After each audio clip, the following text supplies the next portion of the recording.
Olá, meus amigos. Essa semana com um pouquinho de atraso, me perdoem, mas foi necessário.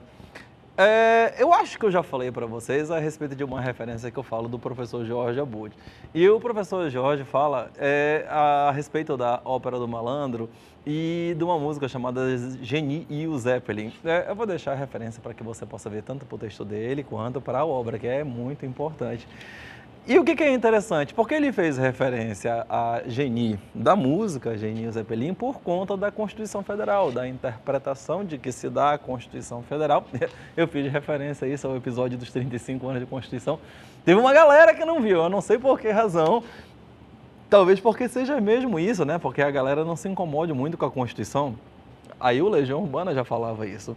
Mas, bem, é algo a ser estudado. Mas eu acho que o fenômeno disso aconteceu recentemente, porque a discussão da semana é esse bombardeio entre os poderes lá no Planalto Central a indicar um estremecimento por conta das discussões da competência do Supremo Tribunal Federal. Bom, esse é o tema de hoje.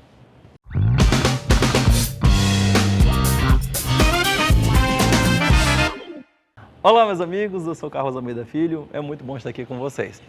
E sim, não dá para poder fugir dessa temática porque é muito importante.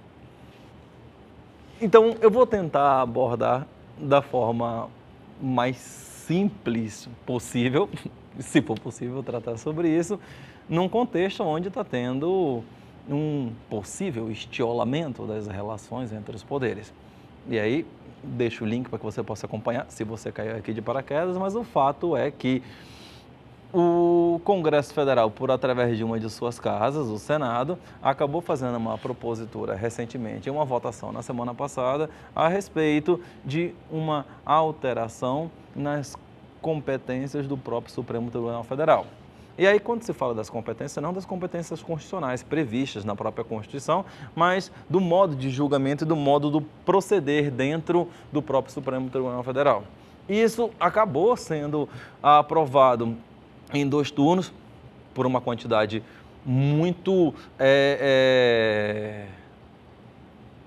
limitada de votos, mas ainda assim foi aprovado. E, com isso, houve declarações para tudo quanto foi lado. Houve reação, lógico, do Supremo Tribunal Federal através de diversos ministros e houve reação da reação por parte do Senado Federal. Houve manifestação de tudo quanto foi ator político no momento, mas eu confesso para vocês que essa é uma discussão que ainda está acontecendo e eu não tinha muito interesse em fazer uma abordagem de cara. Contudo, uma das manifestações me chamou a atenção. Aí eu deixo o link para que você possa ver, porque me aparece a deputada federal Bia Kicis e dá a seguinte aspa: isso é só o começo, fecha aspas, dizendo que vem mais por aí. Bom, se por um acaso é exatamente isso, o que está tendo é o início de um bombardeio com o Supremo Tribunal Federal, o que não é nem um pouco saudável à nossa República. Eu vi recentemente uma entrevista do ex-ministro Carlos Aires Brito, e eu vou deixar para que você possa acompanhar, e o interessante da entrevista do ministro Carlos Aires é que ele fala que todo o nosso Estado brasileiro ele está calcado em cima, no caso ele fala, contido dentro, de uma condição fundamental, que é justamente a própria democracia. Bom, todos os demais princípios, demais regulamentos e demais estruturas que o Estado possui decorrem absolutamente em decorrência disso. O que ele falou a respeito dessa situação é importante de ser destacado, porque o que está acontecendo, e aí está em a Bia Kicis para poder dizer, me parece mesmo exatamente isso, uma provocação direta ao Supremo Tribunal Federal por conta do papel que o Supremo teve nos últimos meses e nos últimos anos de fazer a salvaguarda das regras mínimas do processo democrático e do próprio Estado brasileiro.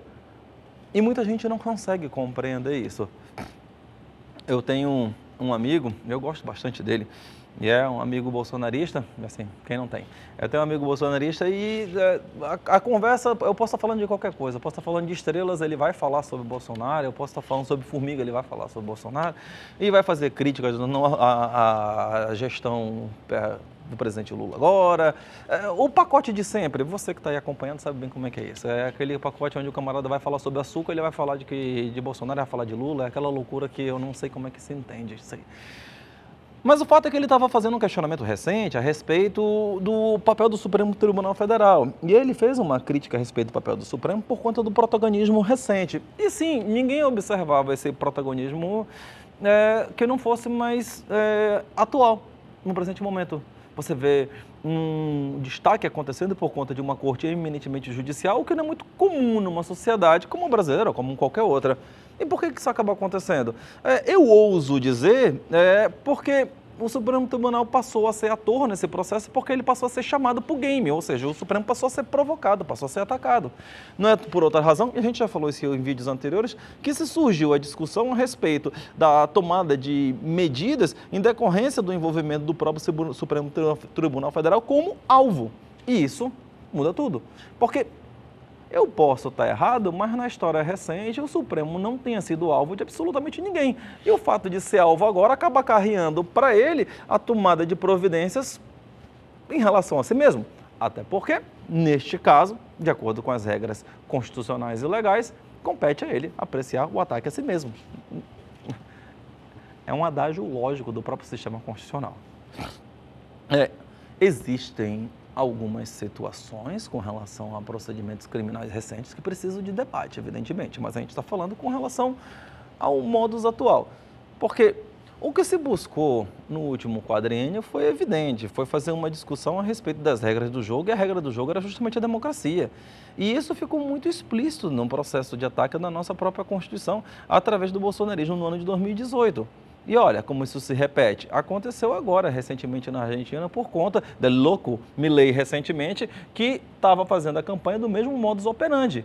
A mesma situação aconteceu nos Estados Unidos e volta a acontecer novamente. A mesma situação tem acontecido na Itália, a mesma situação aconteceu na Hungria. Ou seja, o modus é basicamente o mesmo. O questionamento de regras, o questionamento do modo democrático, o trabalho com base em uma grande massa que precisa ser iludida com a discussão simplificada e fácil e mentirosa, foi provocada por aqueles que querem causar o caos, os engenheiros do caos, como fala Juliano Delampoli. Vou deixar o link para que você possa pegar e acompanhar. Para poder, nessa maneira, com mau caratismo, com má fé, com ignorância, com gritaria, vencer a regra do jogo. Às vezes acontece isso mesmo. Eu tinha falado recentemente sobre a situação para um amigo meu, porque para quem me acompanha nas redes, aí eu estou tentando me meter a atleta, aí eu estou tomando pau no jiu-jitsu aí. Normal, é esporte, não sei como é que vai durar isso aí, até talvez eu tomar uma paulada que eu não aguente. Mas eu lembro quando era moleque, meus pais tinham me botado para poder fazer judô quando era mais novo. E teve um negócio engraçado, porque o judô é uma luta muito elegante, né? Uma arte marcial muito elegante, tem as suas regras especiais, inclusive a apresentação que se faz aos oponentes, de se chegar perto, de se fazer a cumprimentação antes de começar. Então, tem uma ritualística básica. E eu me lembro que eu tinha ido para participar de um processo lá, um processo, não me perdoe, é o vício do hábito, eu participar de um pequeno campeonato, eu era criança ainda, e tinha que se fazer toda a ritualística do cumprimento. E o rapaz do outro lado não seguiu isso e me agarrou de imediato e me derrubou no chão e eu fiquei gritando, e as regras, e as regras, e as regras, eu fiquei tomando porrada e minha cara ficou sendo esfregada pelo tatame. A minha mãe me lembra disso há décadas, né? Décadas porque isso faz tempo atrás. Me lembra disso há décadas. O Carlinho ficou, Carlinho, eu sou o Carlinho pra ela. O Carlinho ficou com a cara sendo esfregada no tatame enquanto o menino tava ganhando dele. Eu tava reclamando das regras, só que para regras para ele não valia. Eu acho, toda vez que eu vejo essa discussão agora, isso me lembra dessa situação. Porque o pessoal que está do outro lado está nem aí para as regras, ele quer atropelar as regras mesmo, desde que as regras lhe sejam favoráveis. Essa é a discussão da irracionalidade. Num vídeo aqui do canal, eu estava discutindo sobre essa questão da liberdade, porque a liberdade é importante para eles. Mas a mesma liberdade ela é cerceada dos demais. Nós não podemos permitir que tal filme seja visto, nós não podemos permitir que tal ataque aconteça, mas o ataque está acontecendo contra quem se elege contra alvo. De novo, é a engenharia do caos. Mas isso é o suco de trituração de lei que a gente tem hoje. Bom, o que é espantoso, e é isso que chamou a atenção, é que o Congresso, por através do Supremo, se prestou à discussão sobre isso. Razões pelo qual esse tipo de situação aconteceu ainda vão ser apuradas. Será o fato do presidente do Senado estar interessado em participar dos próximos processos eleitorais que envolvem seu respectivo estado, que tenha levado a se aproximar de uma ala mais bolsonarista e para isso queira fazer sinalizações? Não sei. Essa é a discussão que a mídia e os demais comentaristas políticos têm feito. Mas o fato é que a pauta foi colocada e ela se prestou a fazer com que os vociferadores da irregularidade possam ficar aí discutindo de forma bastante à vontade. E está aí o resultado. Bom, com isso houve alterações? Antes, aos desavisados, não, porque como o sistema legislativo nacional é bicameral, então a apreciação pelo Senado vai exigir a apreciação pela Câmara. E se não houver nenhuma alteração, aí promulgação. Mas nesse meio tempo, a turma do Deixa Disso aparentemente entrou em campo. E a turma do Deixa Disso começou a fazer discussões dentro de ambas circunstâncias. Tanto a atuação judicial, ainda em reservado, quanto à atuação política, que é o que está acontecendo nesse momento. Por exemplo, um jantar acontecido entre o presidente da República e ministro do Supremo foi noticiado para tentar distensionar a relação. Isso porque o líder do governo no Senado acabou votando, de acordo com manifestação de sua expressão pessoal, a favor da presidência da Casa, fazendo com que houvesse uma relação institucional que não envolve mais só o Legislativo e o Judiciário, mas, na verdade, os três poderes. Então, quer queira, quer não, a Praça dos Três Poderes está em fervorosa nesse momento. Mas a pergunta para quem tem acompanhado até agora é, pode? Olha, o Reinaldo Azevedo fala que até pode, mas não agora.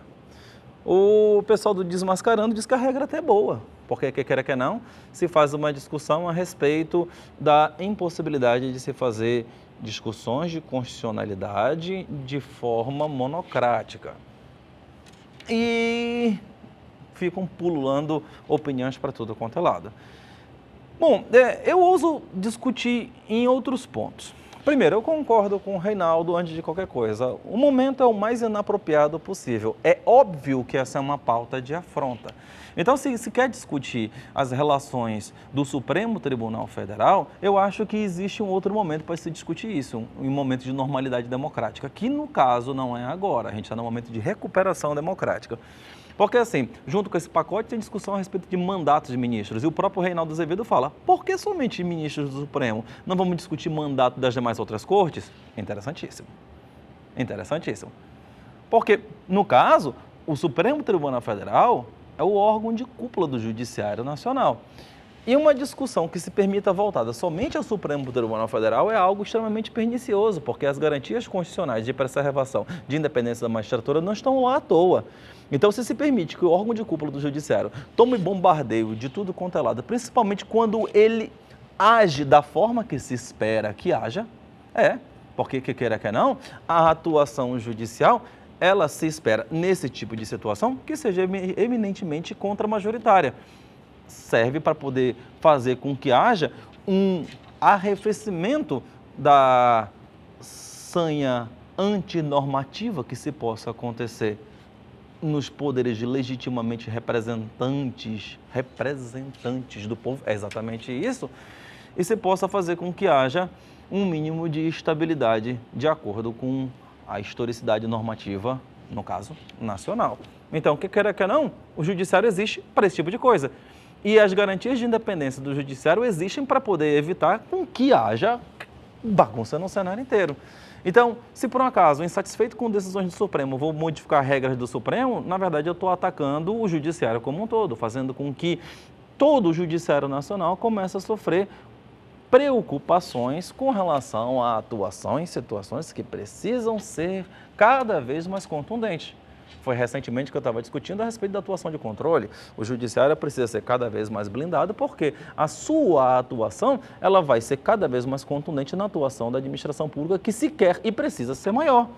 Então, assim, a atuação de controle precisa ocorrer. E para que a atuação de controle precise ocorrer, é necessário, obviamente, que hajam todas as garantias e independências, não somente aos órgãos em si, aos magistrados em si, mas aos órgãos que acabam integrando. Então, assim, é péssima uma discussão a respeito de competência do Supremo nesse momento. E será péssima também uma discussão em qualquer outro momento que não se leve com muito cuidado à necessidade de evolução democrática e constitucional que o Brasil precisa.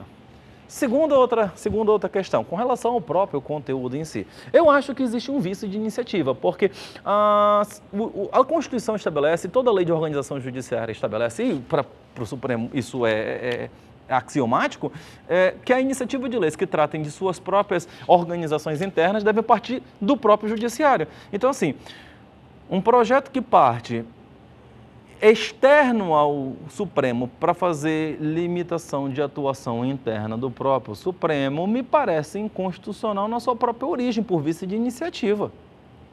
Outra coisa, se os poderes são independentes e harmônicos, isso para mim é muito óbvio, então a forma como cada um deles deseja funcionar, desde que obedeçam às regras constitucionais, compete, obviamente, a cada um dos poderes. Então, a atuação externa dentro de um poder, como é o caso, me aparece como sendo bastante perigosa.